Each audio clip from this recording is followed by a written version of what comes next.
और विशेष तौर से माननीय अध्यक्ष जी हम सबको और हमारे पूरे प्रेस को वो कहने वाले हैं, परंतु प्रारंभिक तौर से मैं कि कल जब ये कार्यक्रम प्रारंभ हुआ 29 तारीख को, तो हमारे देश के सबसे बड़ी पंचायत लोकसभा और इस लोकसभा के अध्यक्ष के द्वारा इस कार्यक्रम की शुरुआत हुई और इस कार्यक्रम में उड़ीसा प्रदेश के हमारे माननीय मुख्यमंत्री हमारे अजीत जी कल उपस्थित थे, उनका भी मार्गदर्शन प्राप्त हुआ। हमारे राज्यसभा के उपसभापति कल पूरे समय हमारे से कार्यक्रम में थे और इसके साथ साथ मैंने कहा कि हमारे विधानसभा के अध्यक्ष केंद्र सरकार के 2 वरिष्ठ मंत्री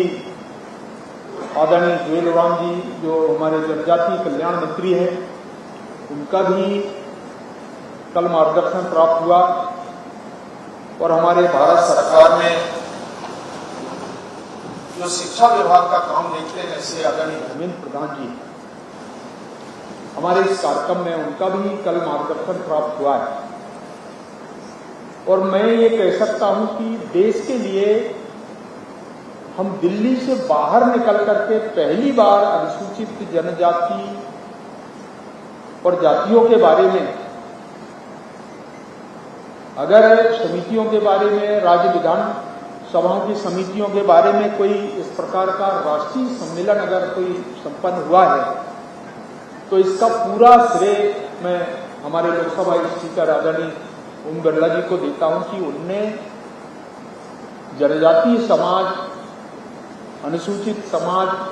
ये 2 वर्ग मिलकर के इस कमेटी के अंदर काम करते हैं। कुछ राज्यों में दोनों कमेटियां एक साथ काम करती हैं, कुछ राज्य ऐसे हैं जहां पर अनुसूचित जनजाति की कमेटियां हैं और जनजाति के साथ साथ अनुसूचित जाति, ये 2 अलग अलग समितियां हैं। कुछ राज्यों में संयुक्त रूप से काम करती हैं, थोड़े कुछ राज्य अपवाद स्वरूप है, कुछ राज्य रह गए हैं जहां पर एसटी, एससी और ओबीसी, तो ये संयुक्त रूप से सामाजिक न्याय की विधि में तीनों जो समाज के लोग हैं वो आते हैं और ऐसे कुछ राज्यों में अपवाद स्वरूप 1-2 राज्य होंगे जहां पर इस प्रकार की समितियां हैं। परंतु एक अच्छी प्रसन्नता का विषय ये है इन 2 दिनों में कल से आज तक 19 राज्यों के लोग और एक यूटी हमारा दिल्ली जिसमें 20 राज्यों के लोग उपस्थित थे, प्रतिनिधि।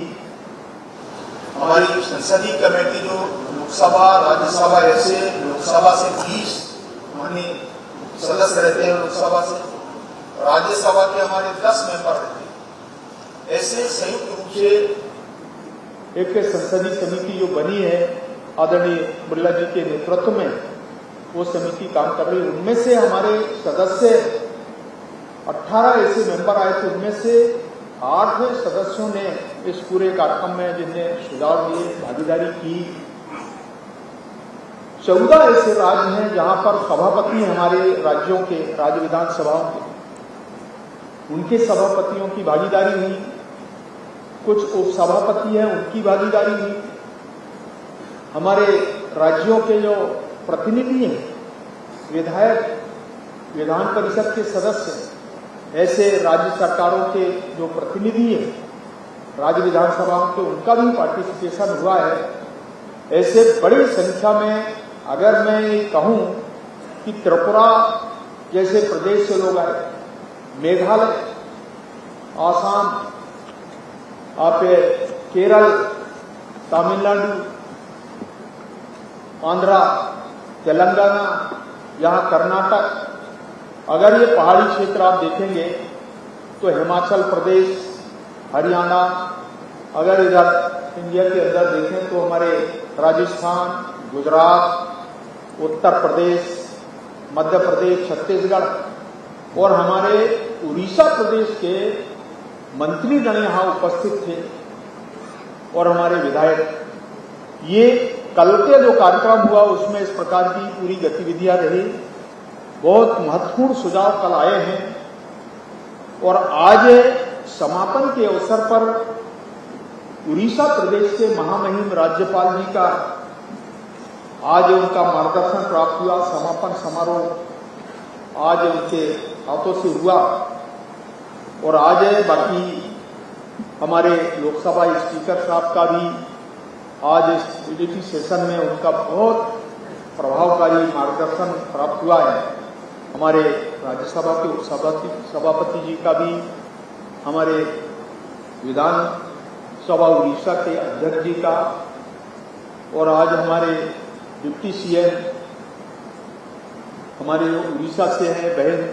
उनका मार्गदर्शन प्राप्त हुआ। संसदीय कार्य समिति के हमारे डॉक्टर साहब का, उनका कार्यक्रम, उनका भी मार्गदर्शन प्राप्त हुआ और हमारे यहाँ के उड़ीसा प्रदेश के जो सभापति हैं भास्कर जी, उनका भी। ऐसे आज के समापन सत्र में एक जरूर मैं कहूंगा, आदरणीय अध्यक्ष जी ने इससे पूरे कार्यक्रम को जिस प्रकार से आयोजित करने का उन्होंने विचार किया,